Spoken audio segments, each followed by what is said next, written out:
Have you ever been told you're tone deaf, or maybe just convinced yourself that you are? You try to recognize melodies or chords, but everything feels vague or random, like your ear just doesn't get it. Here's what most people don't know. Being tone deaf is rarely a real condition. After developing a unique ear training method that's now used by over 2,500 musicians, rated excellent on Trustpilot, and taught at top universities worldwide, we can tell you with certainty what actually holds people back is a missing skill, one that traditional ear training completely ignores. In this video, I'll show you this crucial skill most struggling musicians never develop. But once they do, it changes everything. Before diving in, don't forget to like and subscribe so you don't miss our upcoming videos. Let's start with something most musicians don't realize. If you can't recognize melodies or chords by ear, the problem isn't that you're tone deaf. It's that you're missing the internal musical map that allows you to orient yourself in the world of pitches. Without that map, every note feels like it's randomly floating in space. You have no direction, no home base, no emotional grounding. And this makes it impossible to understand music by ear. It would be like trying to recognize people's faces while being blind. But once that internal musical map is in place, the transformation is profound. Suddenly, each note has a feeling, a role, a purpose.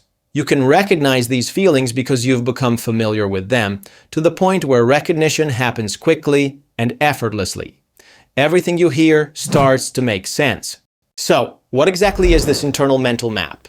We call it the perception of tonality. More specifically, the musical scale that the music uses is the map that allows us to recognize notes and chords by ear. The first thing you need to do to recognize music by ear is tune in to the tonality of the song you're hearing. This is essentially the same as understanding the musical scale used in the song. Before you can do that, you need to develop 3 foundational skills. The first essential skill is singing the scale, starting with the major scale. This isn't about singing beautifully, it's about internal clarity. Humming it softly is perfectly fine. To make it simple, you need to be able to sing the major scale starting from any given note.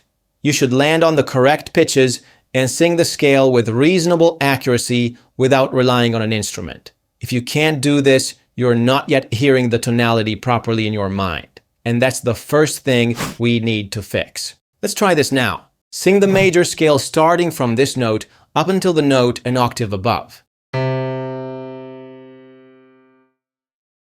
You should have sung these notes.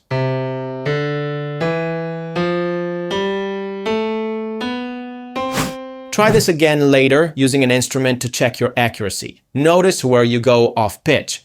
These are the weak links in your mental map. The second essential skill is recognizing the tonic note.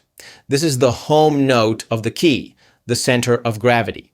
Many songs end on the tonic because it's the only one that feels stable and complete. You should train your ear to recognize the tonic within seconds. Instead of relying on analytical thinking strategies, such as waiting for the last note in the song, which aren't reliable, you should find it by feeling it. After you familiarize yourself with the feeling of the tonic note, its sense of resolution and stability, you'll begin to recognize it more intuitively. No matter where you are in a song or what key it's in, the tonic note will always carry that same feeling of resolution. I recommend starting by recognizing the tonic note in simple major key songs, such as nursery rhymes. Recognizing the tonic is an essential step in tuning into the tonality of the song you're listening to. This is crucial for forming the mental map needed to develop a properly trained ear that can recognize notes quickly and intuitively. Stay until the end, where I'll share a video including exercises to help you practice these skills. But recognizing the tonic isn't enough. You need to have a third essential skill on top of that, which most musicians completely ignore: tonic retention. After you have recognized the tonic, you have to be able to hold on to it, to keep the tonality alive in your mind as you listen, transcribe, or improvise. Most beginners, even after learning to recognize the tonic by ear, still struggle to retain it over time. What often happens is this: as they begin analyzing the notes or chords they're hearing, their internal musical map becomes unstable. Either they lose their sense of the tonic altogether, or they suddenly start feeling that tonic resolution sensation on a note that actually isn't the tonic. In other words, their perceived tonic shifts and their whole internal sense of tonality shifts with it. This is completely normal. Every musician starts at this level. The internal sense of tonality is unstable initially, and it's very common for it to collapse or subtly shift to a new key without the person even realizing it. When that happens, notes that previously made perfect sense suddenly feel random or disconnected again. This is why tonic retention is so essential.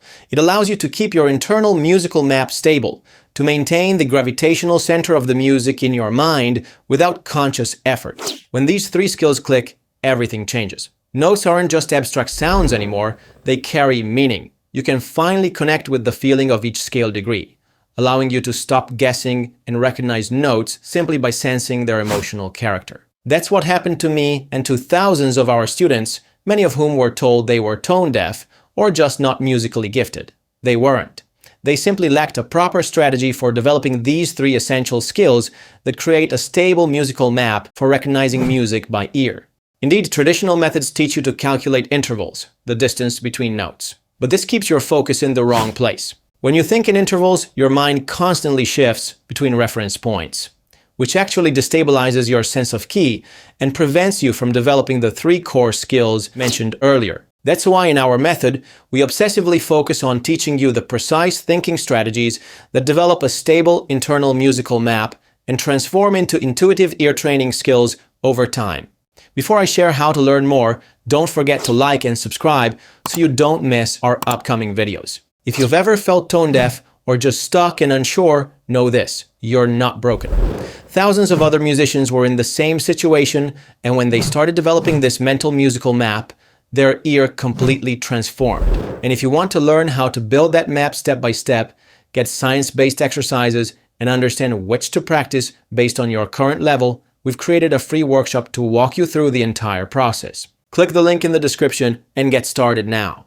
It's completely free. Or if you're not quite ready for the full workshop yet, check out this video next. In it, we reveal the very common yet ineffective thinking strategy that most musicians adopt when learning songs by ear. Just like interval thinking, this approach actually prevents you from developing the core skills we discussed in this video. Plus, you'll discover practical exercises to develop your tonic recognition and learn how to begin recognizing notes entirely by ear using the right thought process.